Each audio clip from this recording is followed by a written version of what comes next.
Sunset just about 25 minutes ago, and that darkness now settling in, and we're catching it down toward our Yark Chevy of Perrysburg Cam. Fortunately, we had a chance to enjoy brilliant blue skies much of the day today, and we still are holding on to the upper 50s for a fairly mild feel. Northwest wind's going to lighten up a touch tonight, eventually turn to the northeasterly direction, and that's going to give us the cooler breeze through the day tomorrow. 56 in Tiffin, 55 for Fremont, mid-50s extend toward Ottawa and Defiance, both matching 54 degrees. So overnight tonight into tomorrow morning, if you're thinking of setting that alarm a little early, headed to your polling location, we're expected to be into the upper 30s as we go to 7 a.m. Sunrise will be just after that. We'll go rising fairly steadily, right around the mid-50s as we go into the afternoon. A little bit cooler near the Lake Erie shore with that northeast wind, and a little warmer off to the south and to the west where we could reach the upper 50s toward Defiance, Ottawa, and into Findlay. Now, I do expect a big warm-up this week, and that is going to be arriving Wednesday.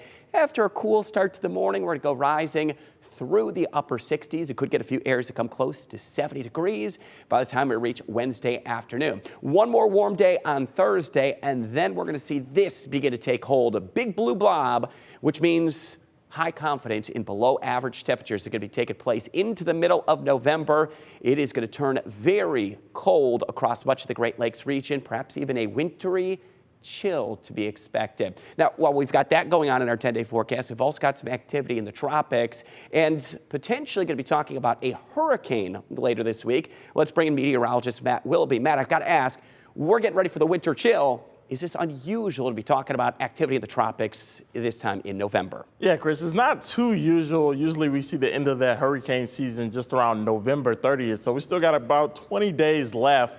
And that's why we'll be tracking pretty much tropical storm Nicole in the Atlantic right now. Those sustained winds right now just around 45 miles per hour. And that pressure just around 1,000 millibars. So like I said, as we go into the next couple of days, we'll start to see this form a little bit, but it's very unorganized right now, as you can tell with those sustained winds just around 45 miles per hour. So where exactly is it going?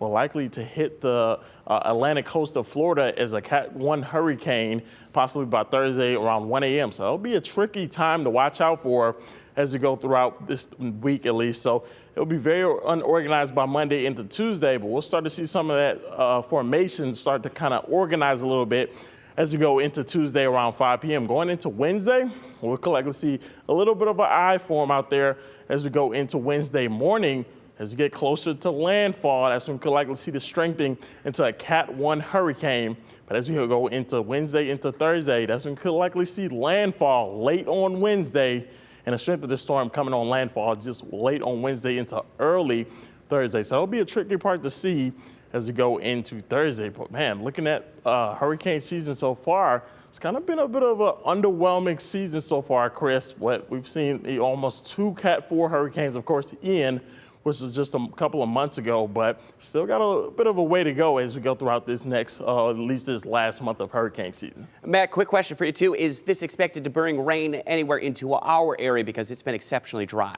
Yeah, so not expected to come into our area. Expect to ride at least the eastern coast of, eastern coast of Atlantic and pretty much go out to sea. Yeah, they could get several inches of rain. Matt, we appreciate that update. And of course, you'll keep an eye on the tropics as we go through the upcoming week. Now, our warm weather really is going to peak Wednesday into Thursday as we see highs go surging into the 70s. And as Matt mentioned, you're going to see some of that remnant moisture come up into the mid-Atlantic and then get swept off the east coast as we get a front that works through. And that front is what's going to be a game changer toward much colder, windy and brisk winter feeling weather that's going to head into our area. So once we get through Election Day, a bit of a cooler breeze, mid-50s going to be expected. Your polling location in the morning, cool start to the morning, upper 30s, and eventually through the afternoon, low to mid-50s. We rise through the upper 60s into Wednesday.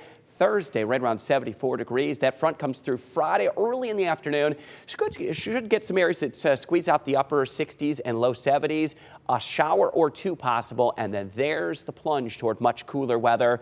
We're going to settle back close to 40 degrees, a good 10 to 12 degrees below average for mid-November, starting this weekend and lasting most of next week.